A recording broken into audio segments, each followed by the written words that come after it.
본 방송은 성남문화재단 마을미디어 지원사업으로 제작되었습니다.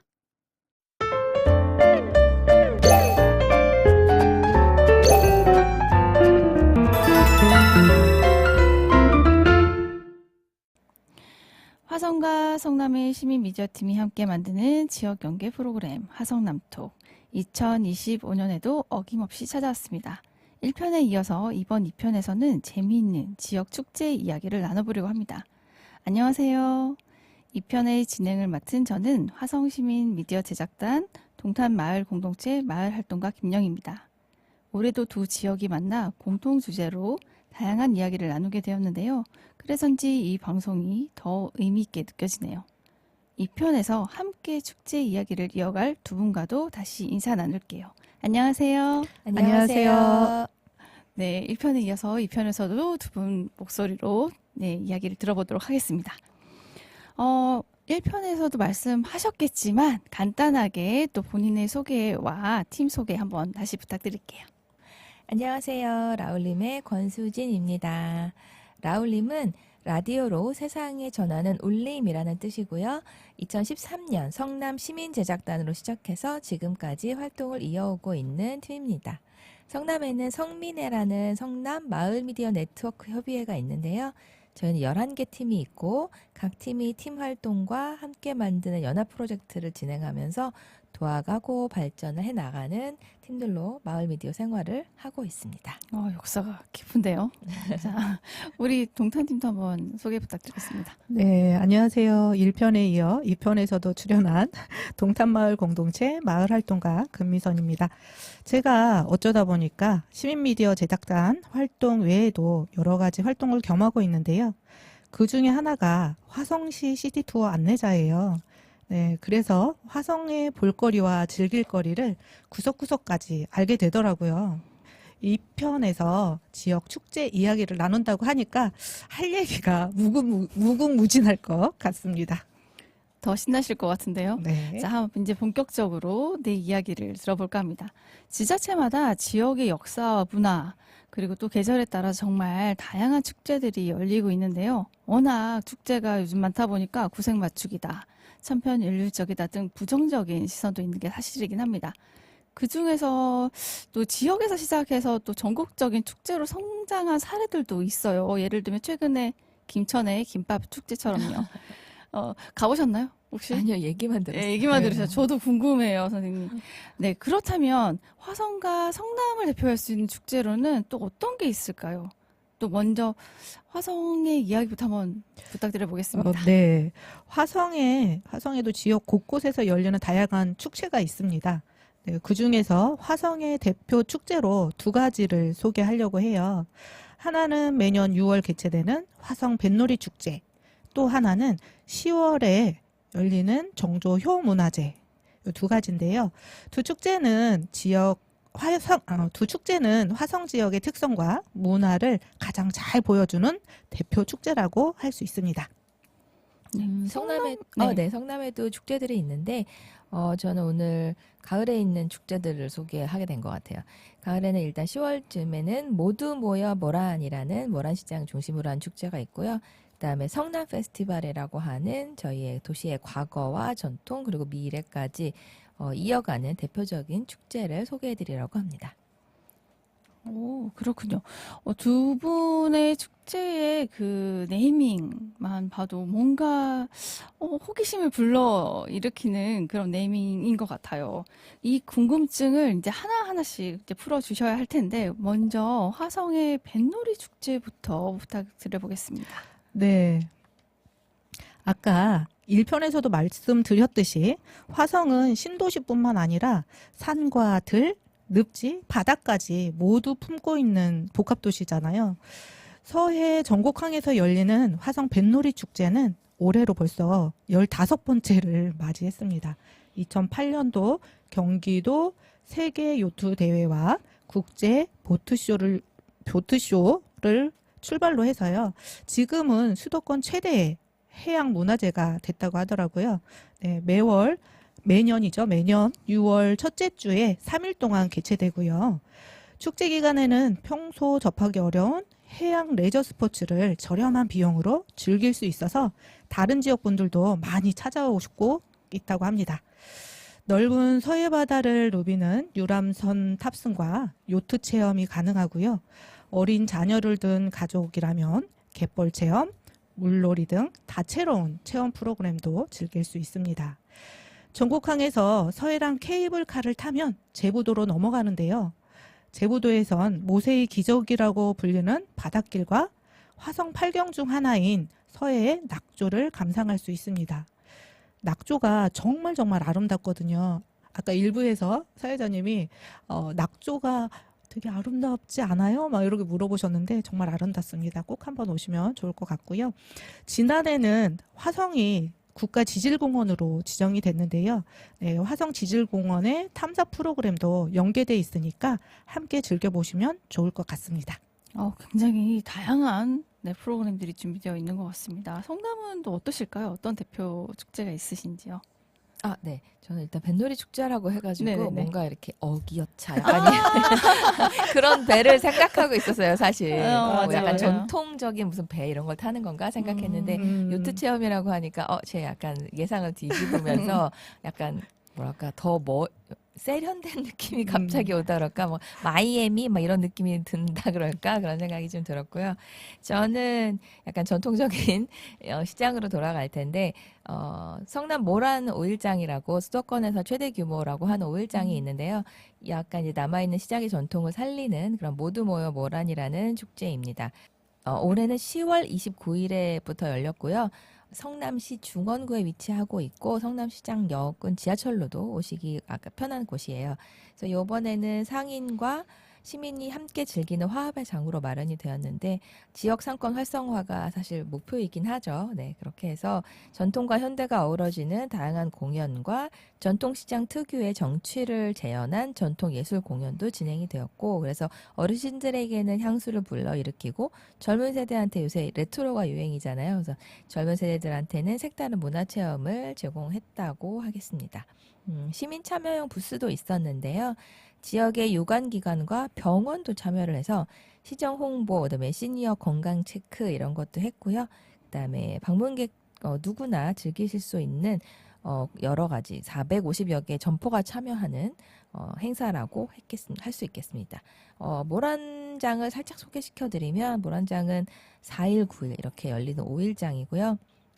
단순하게 장터를 넘어서 문화와 전통이 공존하는 복합 문화 공간으로 자리 잡게 하려는 목표 계기가 되었고 그다음에 전통시장이라는 공간에서 상인뿐만 아니라 시민들이 함께 모여서 공연도 보고 문화체험도 하고 그래서 일상에 전체적으로 어우러지는 그런 화합의 장으로 마련이 되어서 잘 성황리에 마쳤습니다. 모란이라는 이름이 주는 또 의미가 있을 것도 같은데요. 모란, 꽃 모란을 말씀하시는 걸까요? 네네네. 그래서 예전에 제가 잘 기억이 안 나는데 평양에 약간 모란봉 이런 거 있잖아요. 그쪽에서 네네네네. 내려오신 분들이 있어서 이렇게 하게 됐다고 제가 들었어요. 모란 전통시장의 상인들이 좀 더 활성화되는 그런 시간이셨을 것 같아요. 요즘 오늘 다들 어렵다고 네, 하시는 네, 시절이라서 네. 도움이 되셨기를 바랍니다. 두 번째 축제 이야기를 들어보려고 하는데요. 이번에는 성남부터 먼저 들어보도록 하겠습니다. 네. 성남에서 저희가 두 번째로 소개할 축제는 올해로 3회째를 맞은 성남 페스티벌입니다. 그 전에 저희가 코로나 전에도 뭔가 축제를 기획을 했었는데 코로나와 뭐 여러 가지 잘 안 맞다가 이제 2023년, 2024년, 2025년 이렇게 3회째를 맞게 됐는데요. 이번 올해는 9월 19일 금요일부터 28일 일요일까지 열흘 동안이나 진행이 됐어요. 그래서 장소는 분당 중앙공원, 희망대 근린공원, 탄천같이 성남의 여러 곳곳이 무대가 되었습니다. 도심 속의 공원과 광장 그리고 강변에 이르기까지 시민들의 일상 속에서 바로 문화와 예술을 만날 수 있는 축제였는데요. 요번에 슬로건이 TAG 성남이었어요. 테크놀로지, 아트, 게임 이렇게 세 가지가 섞여 있는 융합된 축제라고 말씀드릴 수 있고 그래서 실제로 이번 축제에서 여러 가지 체험과 공연 그리고 시민 참여형 프로그램이 아주 풍성하게 펼쳐졌습니다. 먼저 어린이와 가족을 위한 시네포레스트라고 하는 동화 공연이 있었는데요. 9월 19일부터 21일까지 분당 중앙공원 야외 공연장에서 진행이 됐고, 이 동화 속의 이야기를 무대에서 이렇게 실감나게 하면서 아이들이 직접 참여할 수 있는 시간도 되고, 그래서 현장에서 아주 반응이 좋았고 폭발적인 웃음소리와 감탄이 끊이지 않았다고 합니다. 그리고 시민 참여형 프로그램 중에서 저희 성민회가 진행한 오픈 마이크라고 공개 라디오도 있었습니다. 그래서 희망대 근린공원에서 진행을 했는데요. 시민들이 직접 참여해서 도시의 과거의 모습에 대한 이야기를 나누고, 현장에서 시민들과 퀴즈도 같이 풀어보고 막 경품도 나누고 하면서 즐거운 시간을 가져보았습니다. 그래서 기술과 일단 예술이 결합한 AI 영상, 그다음에 뭐 아까 말씀드린 TAG라고 했잖아요. 그런 스크린도 눈길을 끌었는데, 최신 AI 기술로 만든 영상들과 디지털 콘텐츠를 현장에서 체험하는 해서 기술이 만들어내는 새로운 예술 세계, 이거를 보여주는, 경험할 수 있는, 시민들을 경험하게 하는 장들이 많이 열렸고, 분당구청 잔디광장과 탄천에서는 게임과 기술 체험존, 스마트 빌리지 등이 있었어요. 그래서 무슨 메이플 스토리 같은 어떤 캐릭터를 잡으러 다니는 핸드폰을, 그래서 잔디광장인데 다 핸드폰만 들고 뭘 막 하고 다니고, 뭘 잡으면 다시 가서 보상을 받고, 약간 이렇게 체험형으로 디지털을 경험하는 시간들이 있었거든요. 그리고 뭐 AR 농구, AI 바둑, 그다음에 카트라이더 미니게임, 이렇게 아이들, 청소년, 가족 단위 참가자들이 다 함께 즐길 수 있는 체험들이 아주 가득한 시간이었어요. 그리고 마지막이 축제 하이라이트가 드론 쇼였는데요.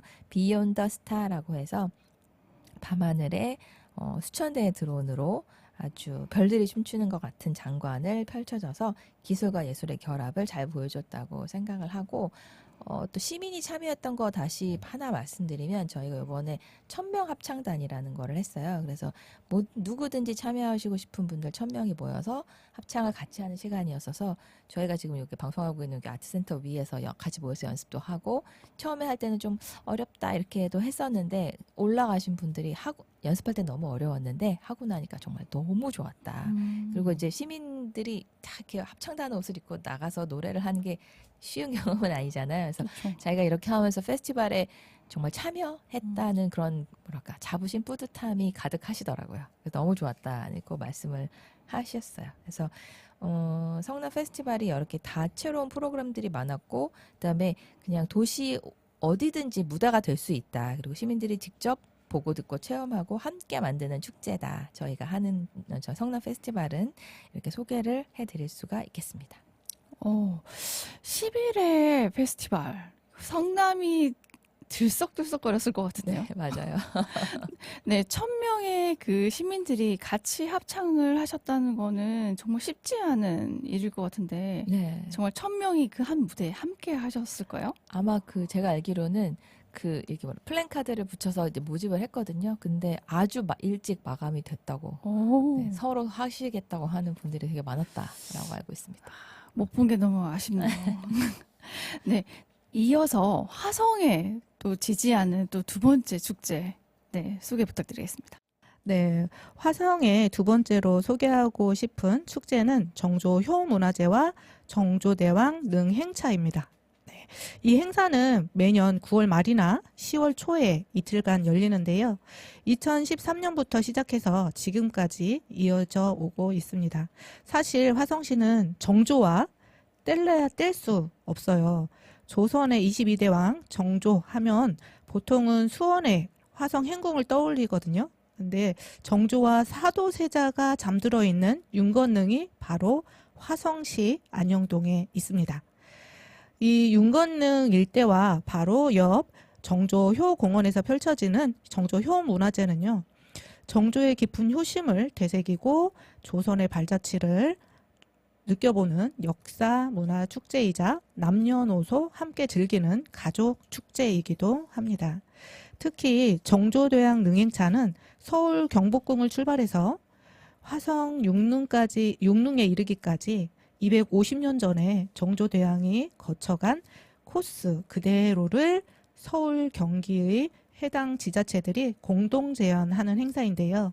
바로 그 능행차 화성 구간과 양로현 시연이 정조 효문화제의 하이라이트라고 할 수 있습니다. 네, 네, 그런데 선생님, 양로연이라는 말을 제가 처음 들어본 것 같아요. 양로연이 뭔지 좀 설명을 부탁드릴게요. 네, 양로연은 일종의 경로장치 같은 건데요. 정조가 어머니 해경궁 홍씨의 회가변을 할 때, 회가변을 어디서 했는지는 아시죠? 모르시나요? 어디서 했을까요? 화성 행궁에서 했어요. 아. 네, 행궁까지 행차해서 행궁에서 열렸거든요. 그때 현지 어르신들을 위해서 양로연을 크게 베풀었다고 해요. 그때 타락죽 발음이 잘 안 되는데요. 되게 귀한 타락죽과 거잖아요. 네, 옛날에는 타락죽 하면 너무 귀했잖아요. 네, 타락죽과 두텁떡 그리고 금중탕 같은 그때의 효행 음식들을 시식하고 덜어는 직접 만들어 보기도 하는 그런 체험 프로그램도 함께 진행한다고 합니다. 그 밖에도 사도세자의 묘를 현릉원으로 높이고 경기도 양주에서 현재 이곳 화성으로 옮긴 역사적인 사건을 옮길 천자를 써가지고 현릉원 천원이라고 하는데요. 이 현릉원 천원의 장례 행렬도 재현하고 있다고 합니다. 네, 임금님에게 억울함을 호소하기 위해서 징을 치면서 올리던 상소 제도가 있었는데요. 격쟁이라고 하는데 그 격쟁도 재현한다고 하더라고요. 네, 축제에서 또 빠질 수 없는 게 있죠. 네, 체험. 네, 체험이 있는데 시민들은 사도세자가 갇혔던 뒤주 체험이나 곤장치기, 전통놀이 등 직접 참여할 수 있고요. 이제 마상무예 공연이나 대규모 드론쇼, 아까 왜 성남에서 대규모 드론쇼 네, 했다고 했잖아요. 요즘 그게 어쩌면 유행이지 않을까? 모든 축제들의 드론쇼가 빠지면 왠지 밋밋하다? 이렇게 이야기도 하기도 하죠. 그래서 대규모 드론쇼가 또 환상적인 공연도 감상할 수 있는 그런 축제입니다. 약간 뒤주 체험이라 그래가지고 저 깜짝 네. 놀랐어요. 무서울 네. 것 같은데. 네, 맞아요. 약간 저는 슬픈 느낌도 살짝 맞아요. 들었습니다. 그런 슬픈 느낌은 또 뒤로 한 채, 또 드론쇼로 마무리가 되는 두 축제의 공통점이 또 있네요. 네. 정말 가을 정치 속에서 뜻깊은 시간을 보낼 수 있는 축제 같습니다. 이렇게 화성과 성남, 성남과 화성의 지역 축제를 각각 두 가지씩 만나봤는데요. 여러분들에게는 어떤 축제가 가장 흥미롭게 느껴지셨을까요? 저는 네 축제 모두 가보고 싶은데요. 마지막으로 두 분의 소감을 들으면서 방송을 마무리하겠습니다. 라울님의 권수진님 오늘 어떠셨어요? 저는 축제 이야기를 이렇게 하면서 저희 지역 축제도 사실 프라이드를 가지고 준비를 했거든요. 근데 뭔가 이렇게 왕 얘기를 하시니까 좀 밀리는 것 같다? 약간 이런 생각을 해보면서 저희가 좀, 되게 화려하고 큰 축제를 하지만 역사적인 배경을 가지고 하는 건 아니니까 조금, 우리도 그런 거 있으면 좋을 텐데? 이런 생각도 좀 들었고요. 하지만 여기서 이제 화성의 역사를 깔고 얘기하셨다면 저희는 미래 비전을 보는 환경, IT 뭐 이런 축제로 해서 오늘 들으시는 분들이 이렇게 과거부터 미래까지 보는 이런 축제를 쭉 연결성을 가지고 들어주시면 좋겠다 생각했습니다. 네, 감사합니다. 화성의 금미 선생님 어떠셨어요? 네, 저는 사실 우리가 역사가 짧잖아요. 라디오 역사가 네네. 거의 10년 차이가 나거든요. 라올림하고는. 네, 그래서 이제 크게 듣지를 못하고 내 거에 막 이렇게 연연해하고 막 이런 모습이 있는데 라울님이 되게 대단하다. 그리고 이런 좋은 공간에 와서 색다른 체험을 할 수 있었고 그런 것이 되게 좋았다고 생각이 들고요. 축제 같은 경우에도 아까 우리 권수진 선생님이 말씀하셨던 것처럼 서로 다른 축제이긴 하지만 드론으로 같이 마무리하는 그런 축제여서 공통점을 또 발견할 수 있어서 굉장히 좋았던 그런 시간이었던 것 같습니다. 다음에 또 만날 수 있었으면 좋겠다라는 생각도 했습니다. 네, 함께 해주신 두 분께 진심으로 감사드립니다. 우리 여기서 인사 나눌까요? 감사합니다. 네, 감사합니다. 네, 감사합니다. 지역 축제를 주제로 했던 2025년 화성 남톡 2편. 지역이 다르다 보니 축제의 풍경도 달라서 서로 이야기를 나누는 재미가 더 풍성했던 시간이었죠. 내년에는 또 어떤 주제로 화성 남톡이 이어질지 기대가 됩니다. 올해도 성남 라울리 팀 제안으로 의미 있는 방송을 할 수 있었는데요. 3년을 왔으니 이제는 저희도 초대 한번 할 수 있으면 좋겠습니다. 지금까지 진행의 동탄마을 공동체 김영희였습니다. 감사합니다.